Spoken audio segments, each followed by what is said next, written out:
20 years, and you still think this is your company? I replaced you. The marriage is finished. Your position is finished. Get out! Then you just made the biggest mistake of your life. You think that little threat scares me? No, I think you should be scared of what happens next. Don't touch it. What is in that folder? Ask her. What is she talking about? Wait! You wanted me gone. Then you'll see me again. Don't walk out. You should have thought about that before you replaced me. Who was she? She was your wife? Was? She didn't look afraid. She's not. She's not. Then why did you let her leave? What does it say? What did you find? She knew. Knew what? We have to find her. Elena! She's gone.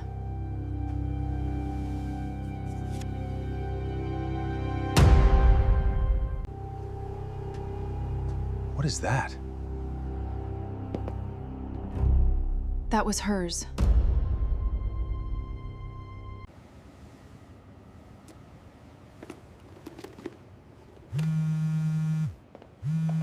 Who's calling? Who's calling? Hello? Nevin 2. Where are you? What happened? She's not the one who called. Who was it? The call came from inside this building. But nobody is here. Someone is.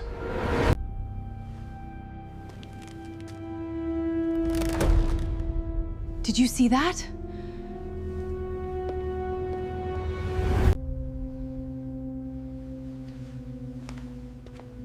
Wait, What? something's missing. But I picked this up.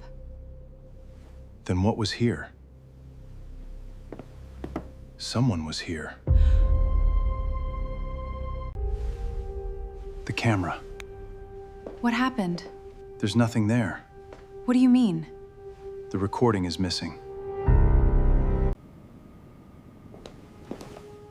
What? Look at the time. That's impossible. She was already inside. Can you recover it? Not from here. There's another camera. Where? There's another one. Can it still work? What? What? Someone accessed it. Someone accessed it. Who is that? Nobody should be there.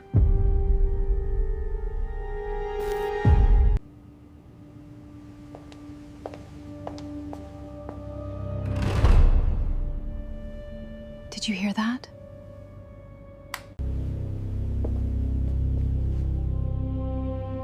That wasn't there. Are you sure? Open it. She wanted me to find this.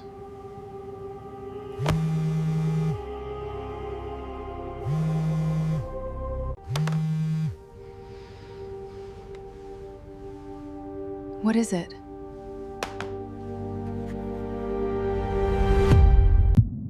Every life hides a story. Every choice leaves a mark. And sometimes, one ordinary moment changes everything. The folder did not contain money. It did not contain divorce papers. And it certainly did not contain the kind of evidence either of them had expected to find. What lay inside was older than the boardroom, older than the younger woman, and connected to a decision this man had made years ago, one he had buried so deeply that he had convinced himself the past had finally run out of ways to reach him. His fingers remained frozen against the table. Across from him, the woman who had walked into his company carrying 20 years of unanswered questions stared at his face. She didn't need him to explain what was inside. His reaction was already an answer. And before we uncover what was inside that folder, if stories like this are exactly the kind that keep you watching because you need to know how the truth ends, subscribe to Mindfold Stories now. We bring you stories filled with secrets, betrayal, impossible decisions, and revelations that can turn everything you thought you understood upside down. Subscribe and stay with us, because what you're about to discover is only the beginning. The first page was enough to strip the confidence from his face. He knew the photograph before he even turned the page. He knew the handwriting. He knew the date. And most frightening of all, he knew the name. It belonged to a man he had spent years pretending was irrelevant. Someone from the chapter of his life he had deliberately sealed away before his marriage, before the boardroom, before the wealth, before the woman standing across from him. The younger woman watched his expression collapse by degrees. She had imagined this moment so many times. In her imagination, he would deny everything. He would become angry. He would threaten her. Perhaps he would even call security. Instead, he simply whispered, "Where did you get this?" She hadn't come to his company unprepared. The first envelope had been the question. The second was the answer she had spent years trying to obtain. She slid it across the table without raising her voice. "You asked where I got it." Her eyes never left his. "From the person you thought was dead." The man's fingers loosened from the chair. For several seconds, neither of them moved. Outside the glass walls, the city continued its evening rhythm, traffic flowing, office lights flickering on, strangers going home to lives untouched by the secret unfolding inside that room. But inside the boardroom, 20 years had just collapsed into a single sentence. The man he had buried was alive. They were interrupted before the next envelope could be opened. A man stood in the doorway. He wasn't a lawyer. He wasn't an executive. He wasn't part of the meeting. He was the night security supervisor. And judging by the way he looked at the man behind the desk, this wasn't the first time he'd seen that face under pressure. "Sir," he said carefully, "there's something you need to know." The room went silent. The man slowly rose from his chair. "About what?" The supervisor hesitated. Then his eyes moved toward the younger woman. "About her." The woman's expression hardened. Because suddenly, the secret wasn't being uncovered by one person anymore. Someone else knew. The man's composure finally cracked. Not dramatically. Not with shouting. It happened in the smallest possible way. His hand tightened around the edge of the table. His eyes stopped moving, and the color drained from his face. The woman noticed. So did the security supervisor. For the first time since she had walked into that building, she wasn't looking at a powerful executive. She was looking at a man who had run out of places to hide. She slowly closed her fingers around the wedding ring. "Tell him," she said. The security supervisor looked at the man, then at her. And finally, after years of silence, he spoke the sentence that would change everything. "I was there 20 years ago." 20 years earlier, the man standing in that boardroom had been a completely different person. He had no empire, no polished reputation, no army of lawyers waiting to clean up his mistakes. He was simply a young executive carrying an envelope he had been desperate to keep out of the wrong hands. And the man standing between him and the elevator was the same security officer now watching him from across the boardroom. Back then, the officer had been younger, less confident, and considerably easier to intimidate. But that night, intimidation wasn't what stopped him. It was what he had seen through the glass doors moments earlier. Then she appeared. Not through the front entrance. Not through the executive reception. She came down from a private floor that, According to the company records, she had never been authorized to enter. The young man recognized her immediately, and whatever confidence he'd been carrying disappeared. The security officer remembered the woman's expression most clearly. She wasn't angry. She wasn't crying. She looked like someone who had just discovered that the person she trusted most had been lying to her. She looked directly at the young executive and said 4 words. "You promised you'd tell me." The envelope contained enough information to destroy a career. But the woman wasn't asking for the envelope. She wanted the truth. And for the first time, the young man understood that those two things were no longer separable. He could hand over the evidence and lose everything he'd spent years building. Or he could keep silent and allow someone else to pay the price for his ambition. The security officer watched him wrestle with the decision. Then the young man made his choice. He turned toward the elevator, and he told the security officer, "You didn't see her here tonight." The officer obeyed. He watched the woman disappear through the service exit. He watched the young executive remain behind. And then he did something he would regret for the next 20 years. He erased her name from the visitor log. He deleted the security entry. And when the police eventually arrived, he told them he had seen nobody. It was a lie. A deliberate lie. One that protected a powerful young man. One that destroyed the future of a woman who had trusted him. And one that would eventually come back to the surface, because secrets don't disappear. They wait for the person who can finally afford to expose them. If you've made it this far, you're already inside the part of the story most people never reach.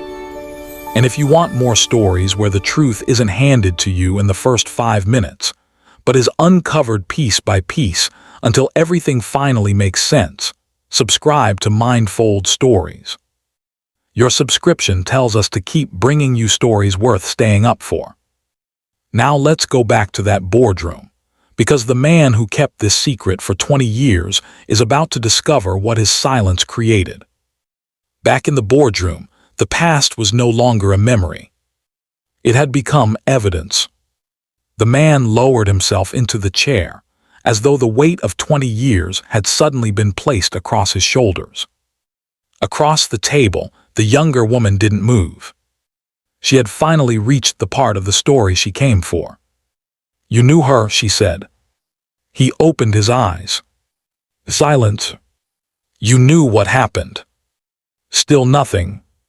Then the security supervisor stepped forward. He knew more than that. The man looked up sharply.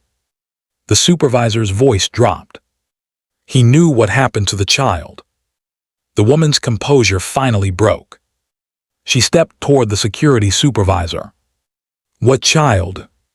The question landed harder than a scream. The older man didn't answer immediately. His eyes moved toward the executive behind the desk. That single glance told her something she hadn't been prepared to hear. The man knew exactly which child he meant. And judging by the terror in his expression, this wasn't a story that had ended 20 years ago. It was a story that had been waiting for someone to ask the right question. The security supervisor reached into his jacket. What came out wasn't a document. It was a photograph. Old, creased, carried for so long that the corners had begun to soften. The woman took it with trembling fingers. She stared at it.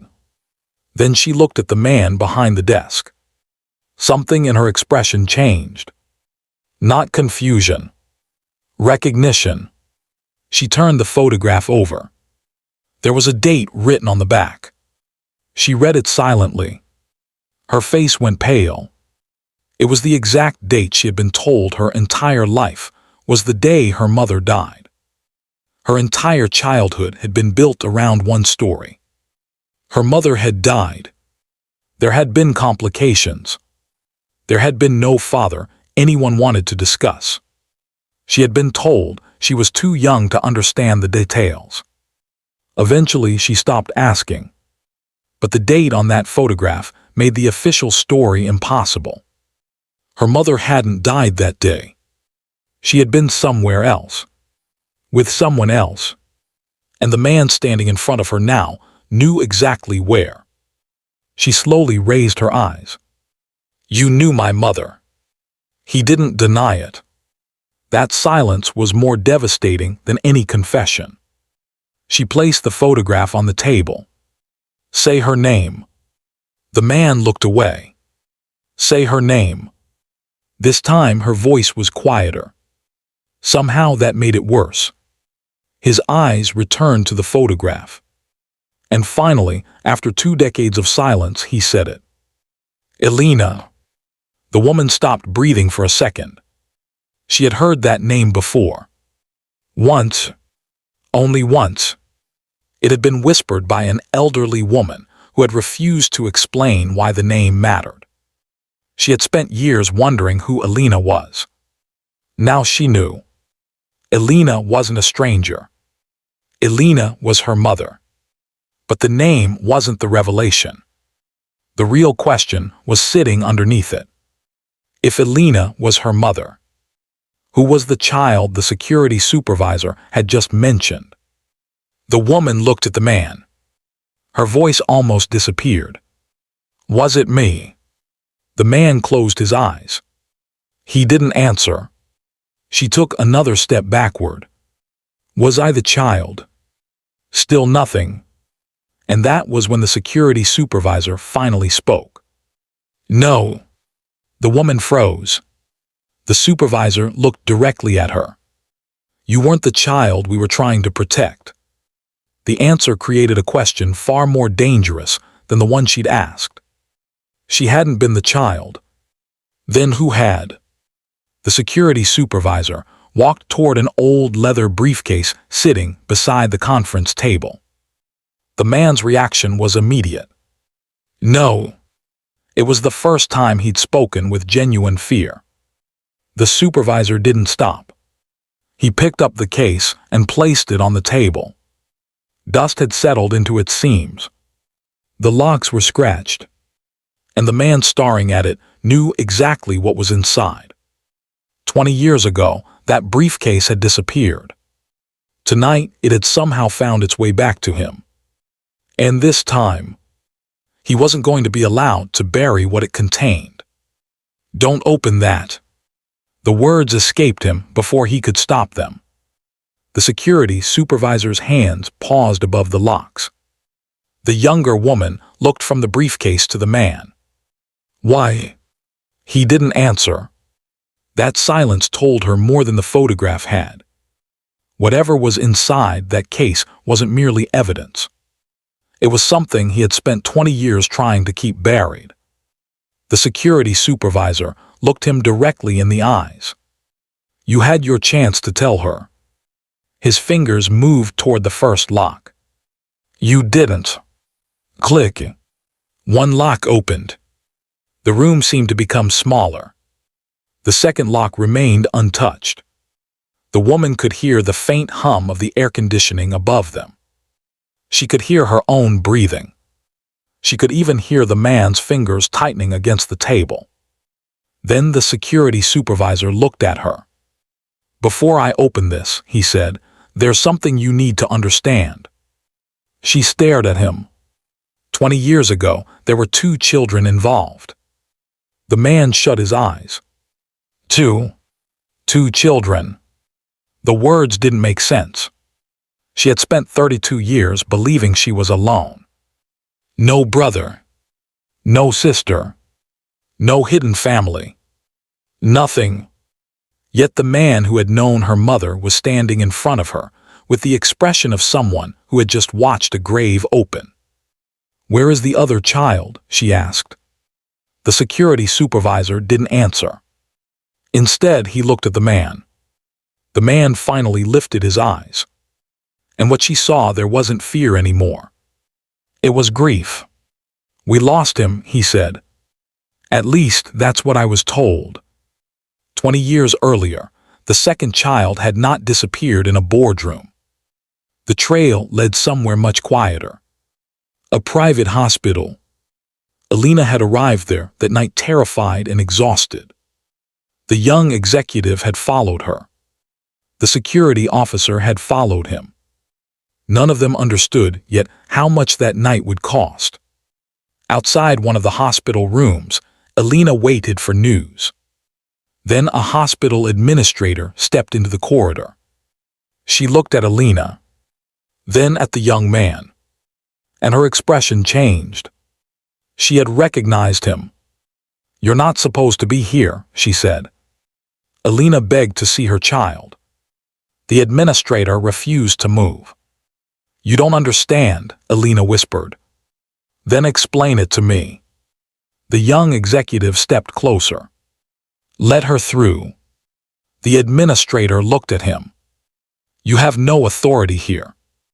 That sentence changed the temperature of the corridor. Because the young man wasn't used to hearing the word no. He reached inside his jacket. Alina immediately grabbed his wrist. "Don't." He looked at her. She shook her head. She already knew what he was about to do.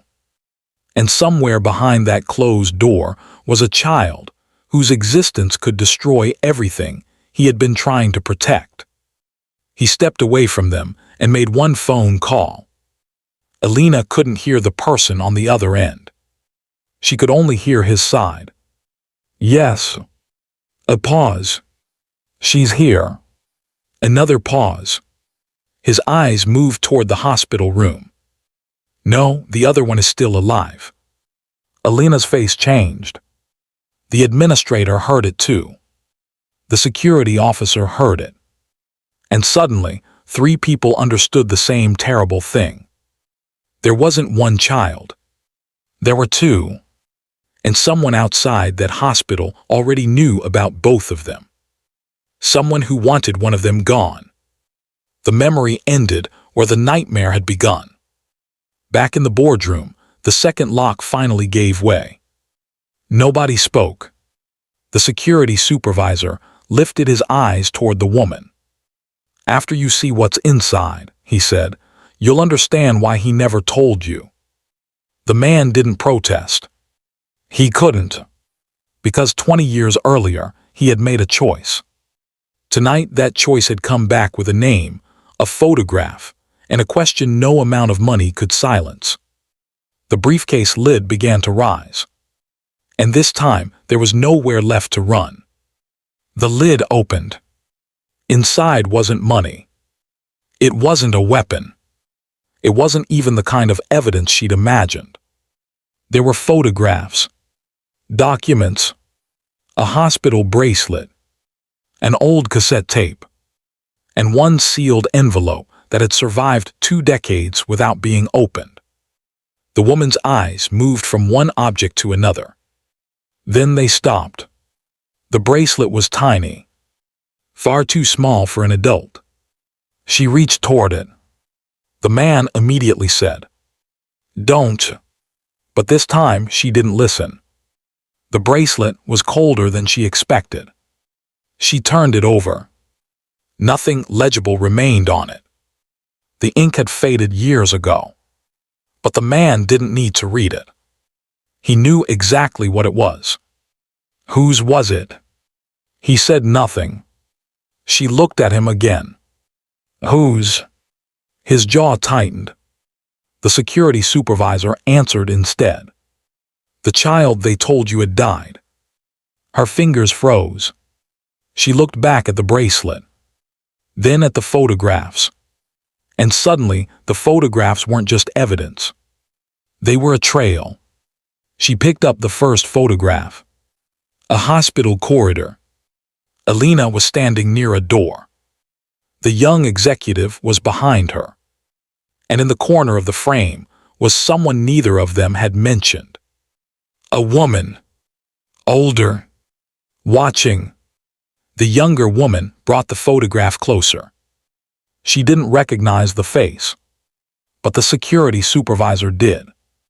His expression changed immediately. "Who is she?"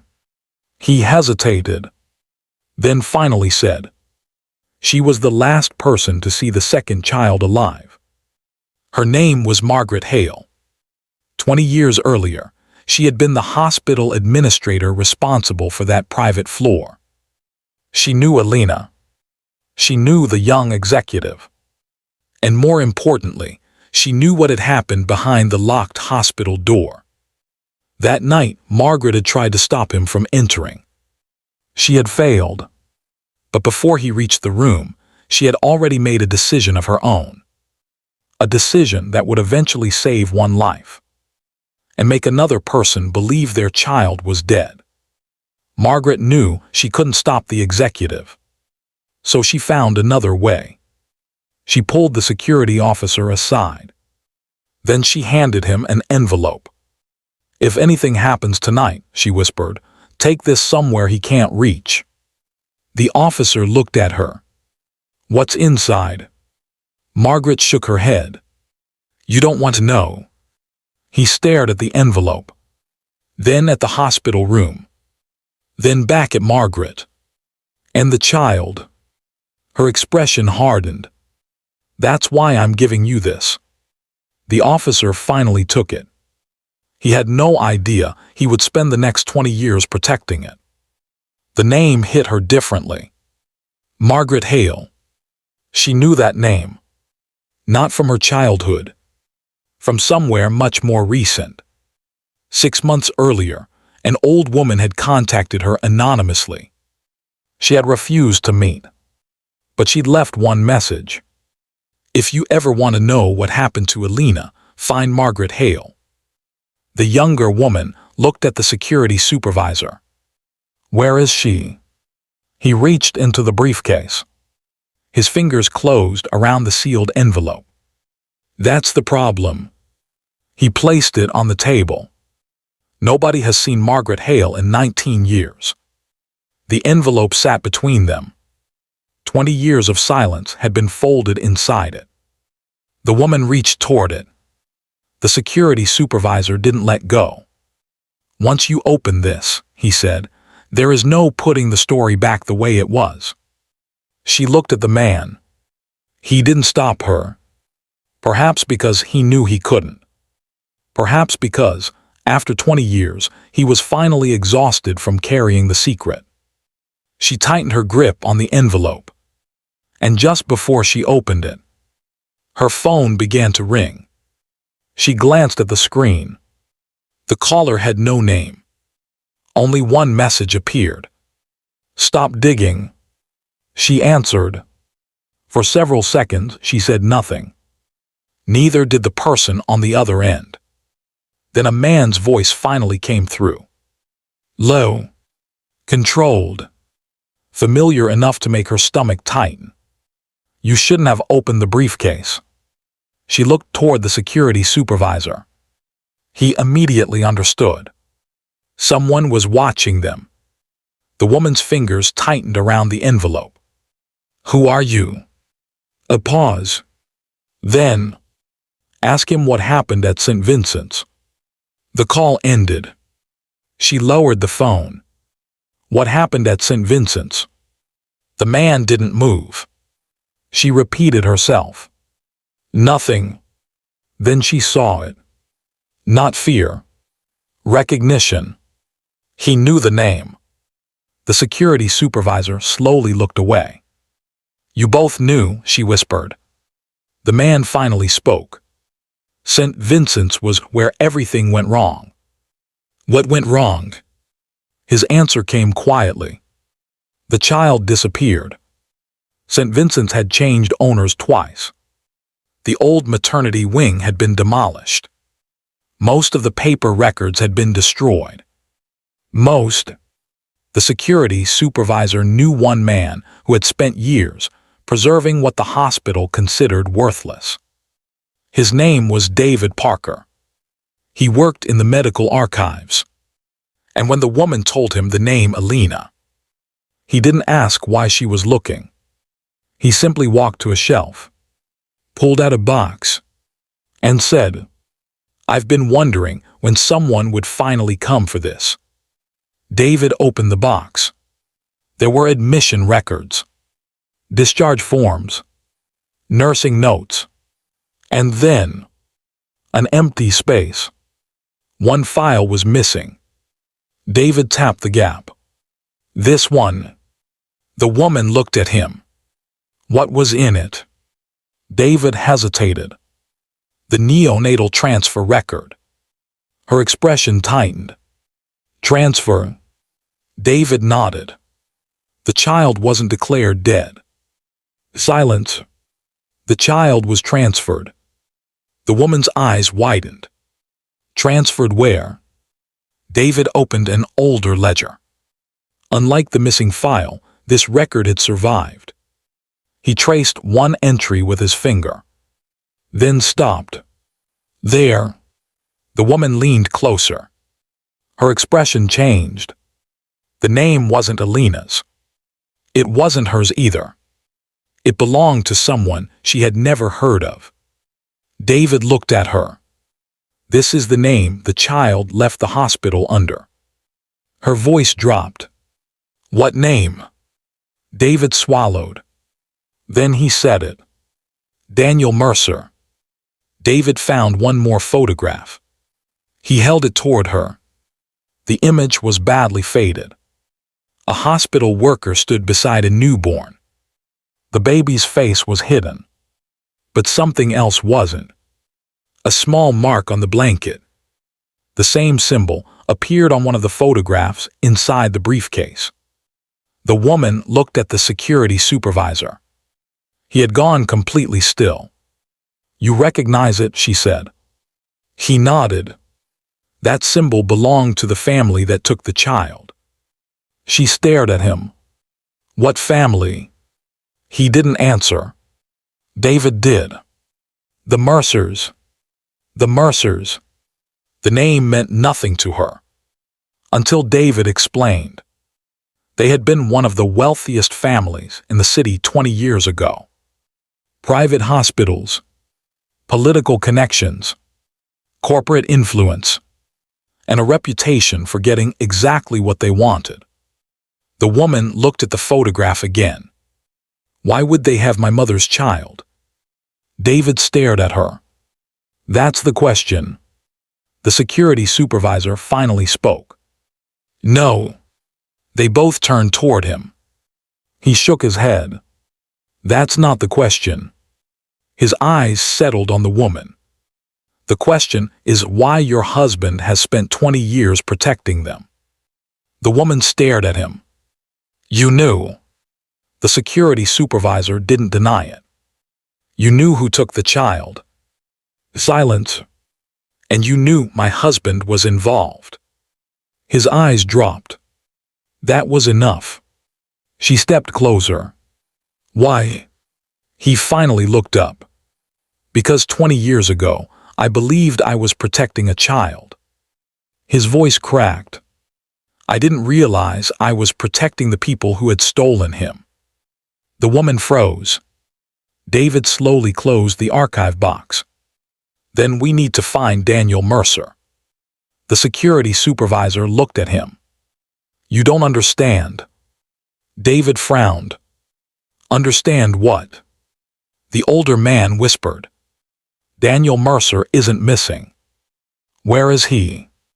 The question came out harder than she intended. The security supervisor finally gave her an answer. London. She stared at him. Daniel Mercer has been living in London for almost 20 years. Her breathing stopped for a moment. All this time, the child everyone had mourned hadn't vanished. Someone had simply changed his name, changed his history, and watched from a distance while another family believed he was gone. She whispered, Take me to him. The address was real. A quiet residential street on the outskirts of London. Daniel had lived there for 11 years. Same name, same family, same life. Only one thing had been changed. His birth certificate. David folded the document. If we're going, he said, we go tonight. The woman didn't hesitate. She had spent her entire life believing she knew where she came from. Now she was about to meet the person who had been stolen from the same story. The house looked painfully ordinary. That was almost insulting. Somewhere behind those windows lived the person who had been erased from her family.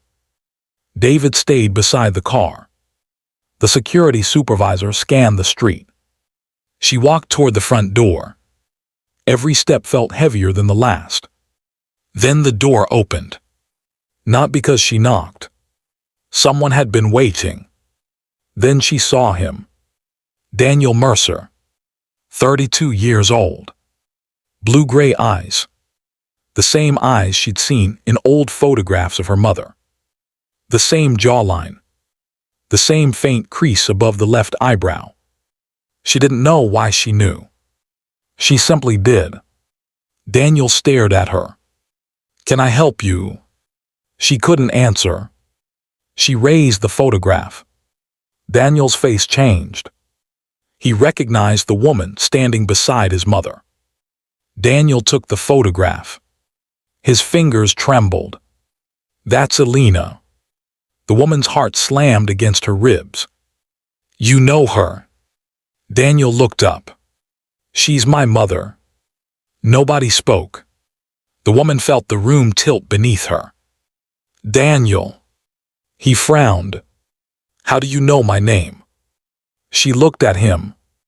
And for the first time, she said the truth neither of them had been allowed to know. "Because I'm your sister." Daniel didn't move. For several seconds, neither did she. 32 years of separate lives had just collided in one doorway. He looked at her face again. "You're lying." "I wish I was." Daniel shook his head. "My parents told me I was adopted." Her eyes filled.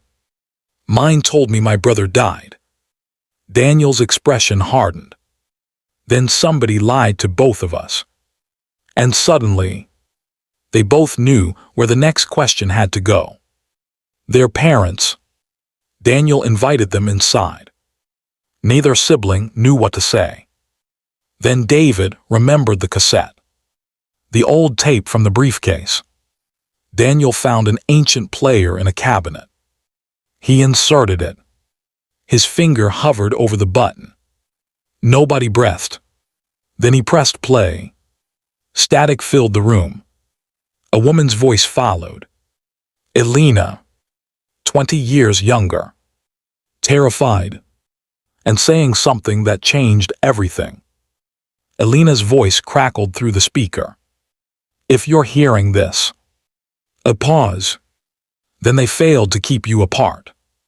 The woman covered her mouth. Daniel stared at the machine. Elena continued. "I had 2 children." Daniel closed his eyes. "They told me one of you was dead." Her voice broke. "I never believed them." Then came the sentence that made the room completely silent. "Your father did this." Their father. The man both children had been taught to trust. Daniel laughed once. Not because anything was funny. Because the truth was too ugly to process. "My father." The security supervisor finally spoke. "Your father wasn't the mastermind." Daniel turned. Then who was? The older man looked at the woman. The man sitting in that boardroom. Her face went cold. Her husband. The man she trusted. The man who had watched her discover everything. And never told her that her own brother was alive. She called her husband. He answered immediately. "Where are you?" She looked at Daniel. "With your son." Silence. Her husband's face drained of color. "Listen to me." "No." Her voice was calm now. Almost frighteningly calm. "You have had 20 years to explain." Daniel stepped closer. "Tell us why." The husband looked at him. And for the first time in his life, he was looking at the child he had been told never to find. He finally stopped pretending. Your father owed the Mercers money. Daniel's face hardened. So they bought me. The husband closed his eyes. They threatened your mother. And you helped them. Silence. Yes. One word. 20 years of lies reduced to one word. The woman stared at the screen. And you knew he was alive. Her husband didn't answer. She already had her answer. He had known all along. There was one final piece. The security supervisor opened the envelope. Inside was a photograph. Elena, holding 2 newborn Bobbies, one in each arm. The woman stared at it. Daniel couldn't look away. Their entire childhood had been built around a lie. But the photograph proved one thing beyond doubt. They had never been strangers. They had been separated. Deliberately. And the person responsible had spent 20 years making sure neither child discovered the other. Dawn arrived before either of them realized they had been talking for hours. 2 strangers had entered that house. A brother and sister walked out. Neither could recover the years stolen from them. But they could stop losing tomorrow. The woman looked at Daniel. What do we do now? He looked toward the rising light. We find out exactly what happened. She smiled through tears. Together. Daniel nodded. Together. She returned to the boardroom alone. He was still there. Same room. Same table. Same man. But she wasn't the same woman who had entered hours earlier. She placed the photograph between them. You could have told me. He looked at it. I was afraid. She shook her head. You weren't afraid of losing me. She stepped closer. You were afraid of losing control. She looked at him one final time. You replaced the truth with a lie. He said nothing. She walked toward the windows. Outside, the city was waking up. Somewhere across that same city, her brother was waking up too. For the first time, neither of them was living inside somebody else's secret. She didn't know what the future would bring. But she knew one thing. Some families are separated by distance. Others are separated by lies. And sometimes, the truth doesn't arrive gently. It walks straight into the room and demands to be seen. If this story reminded you that some truths are worth waiting for, don't let this be the last story we share together. Subscribe to Mindfold Stories, because here, every story has a secret, every secret has a consequence, and sometimes the truth is hiding where you least expect it. And before you go, tell me this in the comments. If you discovered that someone had hidden your own family from you for 30 years, would you forgive them? Or would you demand the whole truth? I'd genuinely love to know what you would do. Without another word. Behind her, the life they had built together was collapsing. But for the first time in 20 years, she wasn't walking away from her family. She was walking back toward it.